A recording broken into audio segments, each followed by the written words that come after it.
नमस्कार. महाराष्ट्रातील विविध क्षेत्रातील बातम्या झटपट आपल्या मोबाईलवर पाहण्यासाठी लगेचच सबस्क्राईब करा राष्ट्रशक्ती लाईव्ह न्यूज आणि सोबत बेल आयकॉन प्रेस करायला विसरू नका. रामकृष्ण हरी माऊली. राष्ट्रशक्ती लाईव्ह न्यूज मध्ये आपल्या सर्वांचं स्वागत आहे. आता सध्याला माऊलींच्या पालखीचे जे वारकरी आहेत ते वारकरी सध्या सातारा जिल्ह्यामध्ये आगमन करत आहेत. आपण आता बघू शकता की पुणे आणि सातारा बांड्रेवरती हे असणारं नीरा नदीचं पात्र आहे.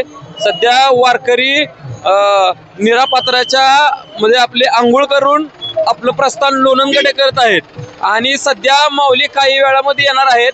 पुण्याच्या बाउंड्रीला निरोप देऊन माऊली सातारा हद्दीमध्ये आता काही वेळामध्ये प्रवेश करतील आणि माऊलीचं सुद्धा या नीराच्या पात्रामध्ये म्हणजे दत्त घाटावरती स्नान करून आपलं प्रस्थान हे सातारा जिल्ह्यातील लोणंद या ठिकाणी थोड्याच वेळामध्ये करतील.